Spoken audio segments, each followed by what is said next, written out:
Trump, Epstein, and the deep state. The Trump administration's refusal to release the Epstein files and videos is done not only to protect Trump, but the ruling class. They all belong to the same club. Written by Chris Hedges for the Chris Hedges Report, chrishedges.substack.com. Narrated by Eunice Wong.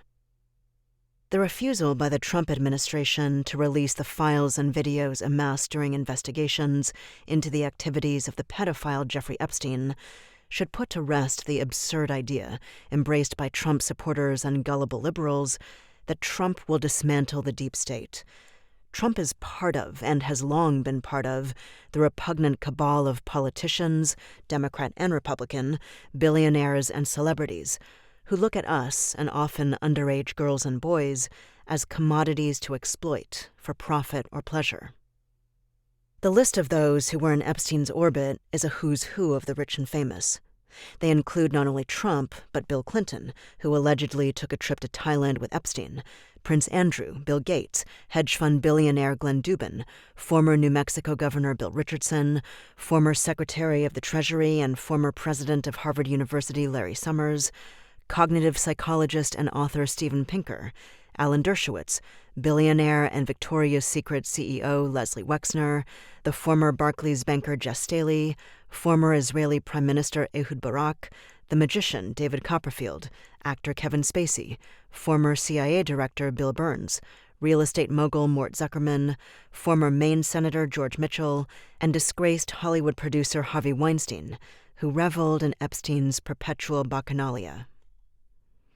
They also include law firms and high-priced attorneys, federal and state prosecutors, private investigators, personal assistants, publicists, servants, and drivers.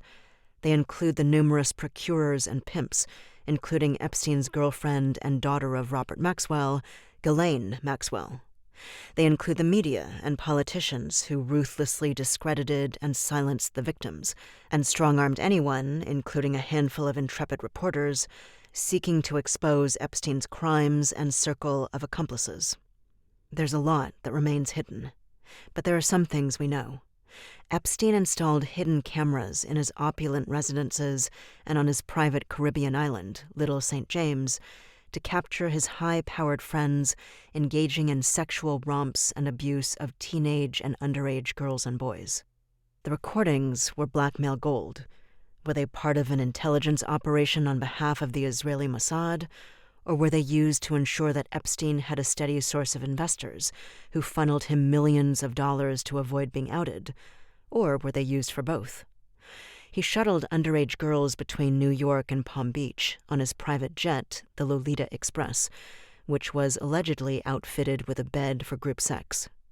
His coterie of famous friends, including Clinton and Trump, are recorded as traveling on the jet numerous times on released flight logs, although many other flight logs have disappeared.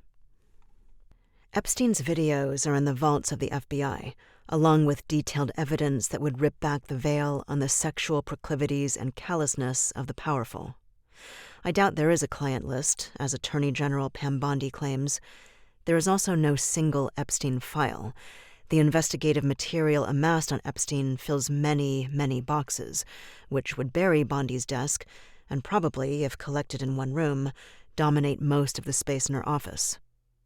Did Epstein commit suicide, as the official autopsy report claims, by hanging himself in his jail cell on August 10, 2019, at the Metropolitan Correctional Center in New York City? Or was he murdered? Since the cameras recording activity in his cell that night were not functional, we don't know. Michael Baden, a forensic psychologist hired by Epstein's brother, who served as the chief medical examiner for New York City and who was present at the autopsy, said he believes Epstein's autopsy suggests homicide. The Epstein case is important because it implodes the fiction of deep divisions between Democrats, who had no more interest in releasing the Epstein files than Trump, and the Republicans. They belong to the same club. It exposes how the courts and law enforcement agencies collude to shield powerful figures who engage in crimes. It lays bare the depravity of our exhibitionist ruling class, accountable to no one, free to violate, plunder, loot, and prey on the weak and the vulnerable. It's the tawdry record of our oligarchic masters, those who lack the capacity for shame or guilt, whether dressed up as Donald Trump or Joe Biden. This class of ruling parasites was parodied in the first-century satirical novel Satyricon by Gaius Petronius Arbiter, written during the reigns of Caligula, Claudius, and Nero. As in Satyricon, Epstein's circle was dominated by pseudo-intellectuals, pretentious buffoons, grifters, con artists, petty criminals, the insatiable rich, and the sexually depraved. Epstein and his inner circle routinely engaged in sexual perversions of Petronian proportions, as the Miami Herald investigative reporter Julie Brown, whose dogged reporting was largely responsible for reopening the federal investigation in Epstein and Maxwell, documents in her book, Perversion of Justice, The Jeffrey Epstein Story. As Brown writes, in 2016, an anonymous woman, using the pseudonym Kate Johnson, filed a civil complaint in a federal court in California, alleging she was raped by Trump and Epstein when she was 13, over a 4-month period, from June to September 1994. "I loudly pleaded with Trump to stop," she said in the lawsuit about being raped. "Trump responded to my pleas by violently striking me in the face with his open hand and screaming that he could do whatever he wanted." Brown continues, Johnson said that Epstein invited her to a series of underage sex parties at his New York mansion where she met Trump.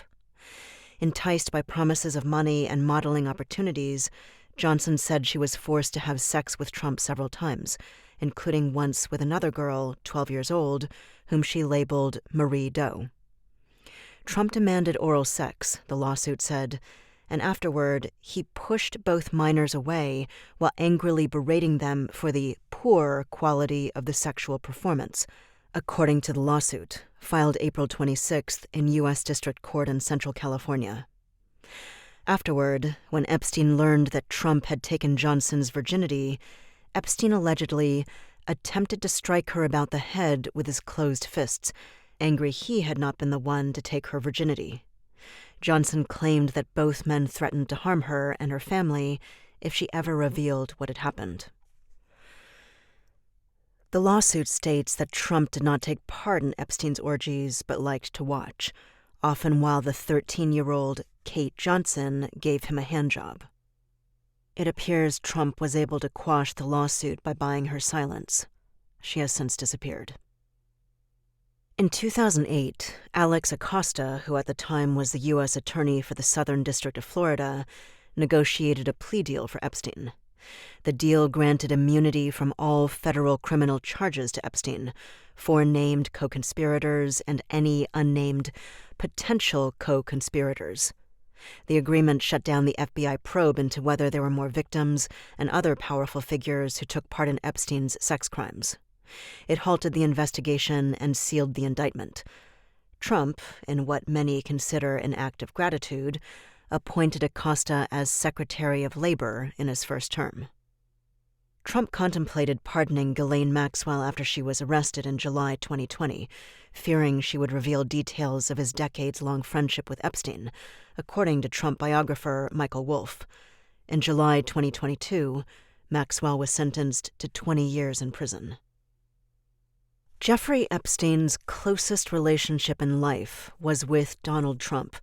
These were 2 guys joined at the hip for a good 15 years. They did everything together, Wolff told host Joanna Coles on the Daily Beast podcast.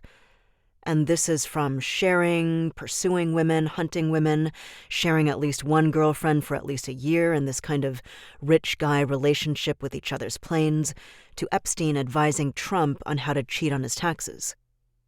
The legal anomalies, including the disappearance of massive amounts of evidence incriminating Epstein, saw Epstein avoid federal sex trafficking charges in 2007, when his attorneys negotiated the secret plea deal with Acosta.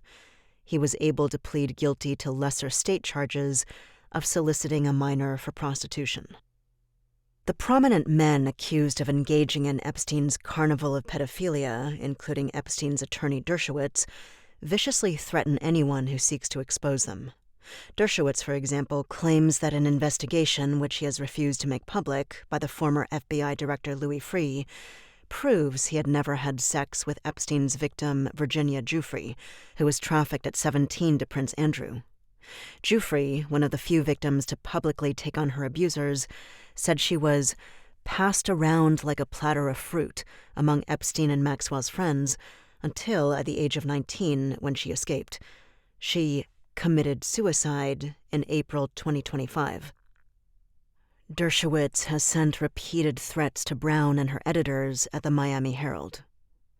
Brown continues, Dershowitz kept referring to information that was contained in sealed documents. He accused the newspaper of not reporting facts that he said were in those sealed documents. The truth is, I tried to explain, newspapers just can't write about things because Alan Dershowitz says they exist. We need to see them. We need to verify them. Then, because I said, show me the material, he publicly accused me of committing a criminal act by asking him to produce documents that were under court seal. This is the way Dershowitz operates. What disturbs me the most about Dershowitz is the way that the media, with few exceptions, fails to critically challenge him. Journalists fact-checked Donald Trump and others in his administration almost every day, yet, for the most part, the media seems to give Dershowitz a pass on the Epstein story. In 2015, when Giuffre's allegations first became public, Dershowitz went on every television program imaginable, swearing, among other things, that Epstein's plane logs would exonerate him. "How do you know that?" he was asked. He replied that he was never on Epstein's plane during the time that Virginia was involved with Epstein. But if the media had checked, they could have learned that he was indeed a passenger on the plane during that time period, according to the logs. Then he testified in a sworn deposition that he never went on any plane trips without his wife. But he was listed on those passage manifests as traveling multiple times without his wife. During at least one trip, he was on the plane with a model named Tatiana. Epstein donated money to Harvard and was made a visiting fellow in Harvard's Department of Psychology, although he had no academic qualifications in the field. He was given a key card and passcode, as well as an office in the building that housed Harvard's Program for Evolutionary Dynamics. He referred to himself in his press releases as science philanthropist Jeffrey Epstein, education activist Jeffrey Epstein, evolutionary Jeffrey Epstein, science patron Jeffrey Epstein, and maverick hedge funder Jeffrey Epstein. Epstein, replicating the pretensions and vacuity of the characters who were parodied in the Dinner with Trimalchio chapter of Satyricon, organized elaborate dinner gatherings for his billionaire friends, including Elon Musk, Salar Kamangar, and Jeff Bezos. He dreamed up bizarre schemes of social engineering, including a plan to seed the human species with his own DNA by creating a baby compound at a sprawling ranch in New Mexico. Epstein was also obsessed with cryonics, the transhumanist philosophy whose followers believe that people can be replicated or brought back to life after they are frozen. Brown writes, Epstein apparently told some of the members of his scientific circle that he wanted to inseminate women with his sperm for them to give birth to his babies, and that he wanted his head and his penis frozen. The Epstein story is a window into the moral bankruptcy, hedonism, and greed of the ruling class. This crosses political lines. It's the common denominator between Democratic politicians such as Bill Clinton, philanthropists such as Bill Gates, the billionaire class, and Trump. They are one class of predators and grifters. It is not only girls and women they exploit, but all of us. That was Trump, Epstein, and the Deep State, written by Chris Hedges, narrated by Eunice Wong. For the Chris Hedges Report, chrishedges.substack.com.